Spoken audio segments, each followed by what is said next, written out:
One of the president's primary financial responsibilities is to sort of play half of the role in deciding what the budget is each year. Um, the budget is simply the plan for how the government is going to spend the money that it has each year. The president himself, again, is only about responsible for about half of the process. So each year, as you can see in step number one, the president sort of meets with his like various agencies and the various parts of the government that work for him, and they come up with a plan on how much it's going to take to run all of those agencies, to run all the programs the president wants to maintain.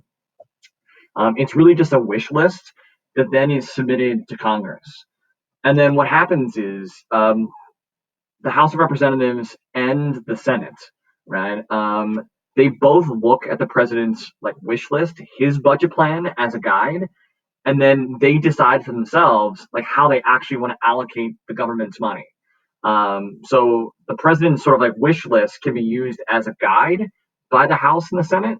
But then the House and the Senate sort of come up with their own budget based on their own priorities, right? And then what has to happen in step number four is that the House and the Senate has to get together and they have to come up with an agreement on their own sort of like budget proposals.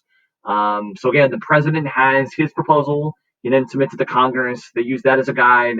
The House, the Senate each come up with their own budget plan. They sort of like resolve their differences, and then it goes back to the president. And the president can see like how much Congress sort of like changed his initial sort of like wish list. If he decides, he can sign the budget and it becomes law, or he can veto it and Congress has to go back at it again. So it's a long, drawn out process that involves both the president and Congress. It's sort of like a 50-50 split in terms of responsibility.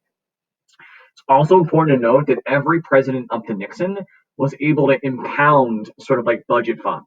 So, like, what does that mean? That means that every president up to Nixon was able to like sign the budget, like as like proposal from Congress, as you see in step number five. But if there was something in the budget that they disagreed with, they could simply just like sign the budget and then not spend the allocated money by Congress that they disagreed with.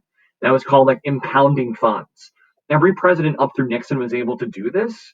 And then there was a law passed in 1974 called the Congressional Budget and Impoundment Act that prevents presidents from doing this. So if you sign a budget, you have to spend all of the money that Congress approved.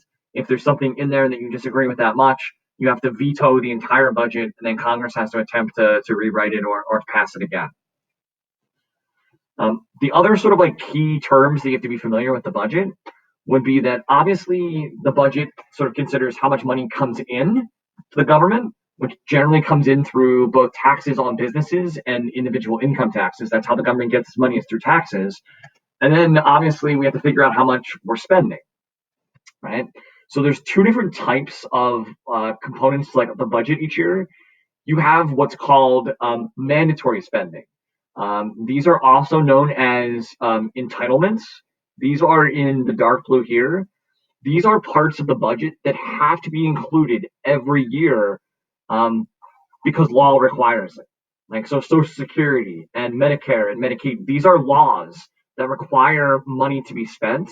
So there's no real argument to be had here. So entitlement spending and mandatory spending are sort of the same thing. The more sort of like juicy part of the budget that Congress and the president fight over is what's called discretionary spending. This is in sort of like the light blue color. These are sort of matters of priority, matters of choice. Like I want to spend more on the military, I want to spend more on education. And this is where you generally have the fight.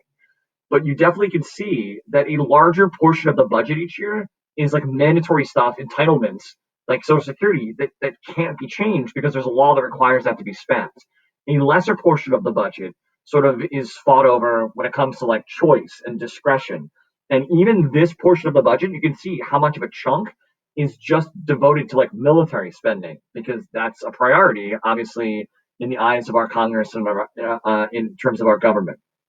Also, you can see that typically, as a country, we spend a lot more than we take in the form of revenue.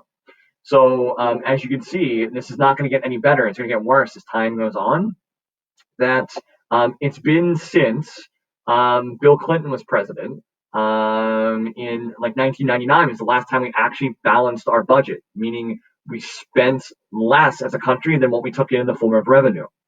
You see now the trend is to spend more than what we actually take in.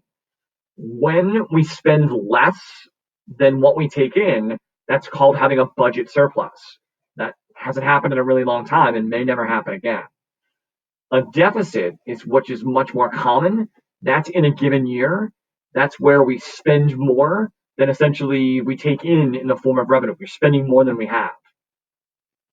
And then the term debt sort of is all the deficit years added together sort of accumulate to form our national debt, which at last check is about $23 trillion. So these are just some of the budget terms you should be familiar with and some of the budget responsibilities the president has.